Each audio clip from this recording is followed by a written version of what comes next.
Shalom, pemirsa Taburai Injil yang diberkati oleh Tuhan. Di saat ini kita akan ada dalam program siaran Taburan Injil dan bersama saya Pendeta Paulina Manripo STH. Kita akan membaca firman Tuhan di saat ini, namun sebelumnya mari kita bersatu di dalam doa. Ya Tuhan Allah pencipta langit dan bumi, kami bersyukur karena Tuhan senantiasa menyatakan kasih serta kemurahan-Mu dalam kehidupan kami setiap hari. Di saat ini dalam program Taburai Injil, kami hendak belajar tentang kebenaran firman-Mu sebagai santapan rohani kami. Untuk itu Tuhan, sebelum kami membaca serta mendengarkannya, mari Tuhan terangi hati pikiran serta seluruh kehidupan kami dengan kuasa Roh-Mu yang kudus, supaya firman-Mu yang hendak kami baca, kami dengar, kami mengerti itu baik dan terlebih dapat kami berlakukan dalam kehidupan yang senantiasa masih Tuhan percayakan kepada kami. Ampuni kami atas segala kesalahan kami, kuduskan kami, sehingga kami layak untuk belajar tentang kebenaran firman-Mu. Di dalam nama Yesus firman yang hidup, kami berdoa. Amin.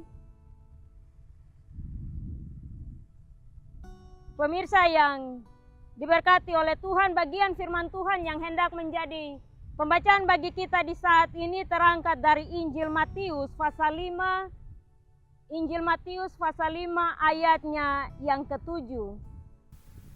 Yang berbunyi ucapan bahagia. Ayat 7, berbahagialah orang yang murah hatinya, karena mereka akan beroleh kemurahan.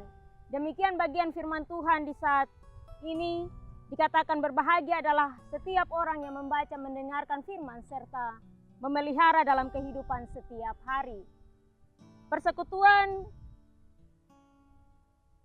yang Allah kasihi, dari bagian pembacaan Alkitab yang tadi kita baca, Matius pasal 5 ayatnya yang ke-7, tema perenungan bagi kita di saat ini, berkat dari murah hati. Berkat dari murah hati. Injil Matius pasal 5 ayat 1 sampai pasal 7 ayat 29 itu secara keseluruhan berbicara tentang etika kerajaan Allah yang diajarkan oleh Yesus melalui perintah-perintah dan ilustrasi. Khotbah Yesus di bukit yang merupakan tema sentral dari Injil Matius pasal 5 sampai pasal 7 itu dilatar belakangi oleh orang banyak yang berbondong-bondong datang mengikuti Yesus pada saat itu oleh karena pengajarannya yang dilakukan, baik itu di dalam rumah-rumah ibadat dan pemberitaan Injil serta mujizat-mujizat penyembuhan ilahi atas segala penyakit dan kelemahan di antara bangsa itu. Ini terjadi setelah pemanggilan para murid untuk mengikut Dia. Nah, secara khusus pasal 5 ayat 7 yang merupakan dasar perenungan bagi kita di saat ini berbicara tentang etika hidup sebagai pengikut Kristus dalam menghadapi tekanan hidup yang sulit. Mengapa Yesus mengatakan bahwa orang yang murah hati akan beroleh kemurahan? Ini memperlihatkan bahwa ada hukum timbal balik yang terjadi. Memberi dan menerima atau hukum tabur tuai. Apa yang ditanam oleh orang, itulah yang akan dituai oleh mereka. Sikap murah hati yang dimaksudkan oleh Yesus dalam bagian pembacaan yang kita baca, ini menunjuk pada orang yang bertindak dengan penuh belas kasihan. Kasih yang tulus, kasih yang tanpa memandang status perbedaan apapun.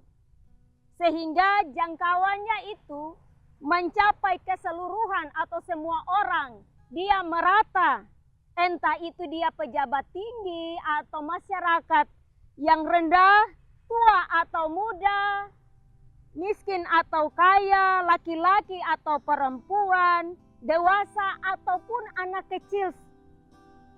Ketika sikap murah hati itu diberlakukan sebagai tindakan hidup orang Kristen, maka upah yang diperoleh adalah kemurahan itu sendiri. Kemurahan yang berasal baik dari manusia tetapi juga dari Allah.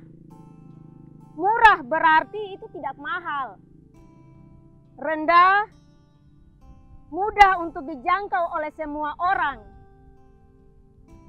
Orang yang murah hati itu tidak memiliki kesombongan diri. Dia tidak bertindak dengan melihat perbedaan apapun kepada siapapun.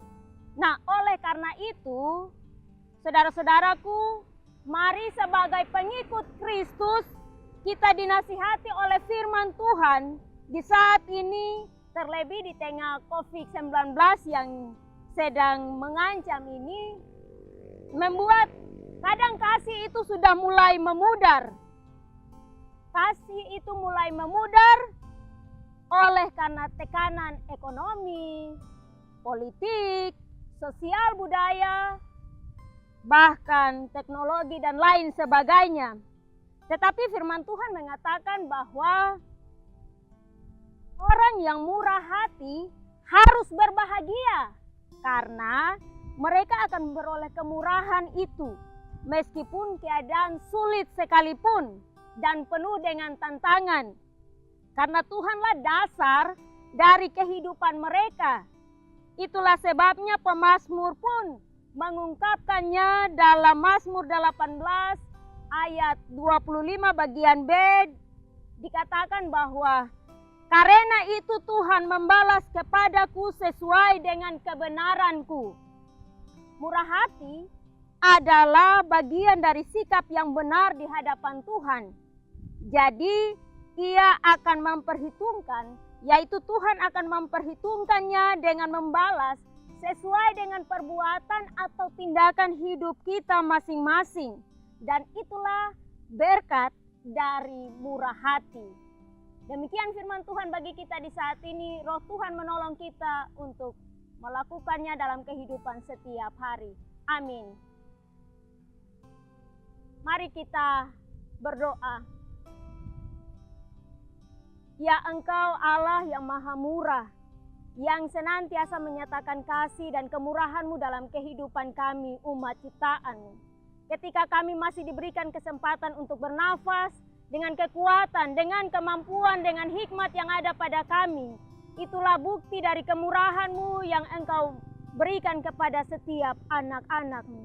Kami sadar sungguh ya Tuhan, kadangkala kami tidak sanggup untuk menyatakan sikap hidup yang murah hati oleh karena keegoisan hati kami, kesombongan diri kami di tengah tantangan hidup yang kami hadapi. Tetapi melalui firman-Mu telah memberi pengajaran kepada kami bahwa ada berkat dari hidup dalam kemurahan. Oleh karena itu Tuhan, murah hati yang dimaksudkan oleh firman-Mu menunjuk pada tindakan kasih yang benar terhadap setiap orang yang ada di sekitar kehidupan kami. Oleh karena itu Tuhan tolong kami supaya kami mampu memberlakukannya dalam kehidupan kami tiap-tiap hari. Terpujilah nama-Mu ya Tuhan, kekal untuk selama-lamanya. Kepadamu kami berdoa serta bersyukur untuk waktu Tuhan yang Tuhan perkenankan bagi kami untuk belajar tentang kebenaran firman-Mu. Amin. Baik pemirsa, demikian firman Tuhan yang telah kita dengar. Terus saksikan program Tabura Injil yang setiap harinya ditayangkan. Kiranya Tuhan memberkati kita sekalian. Shalom.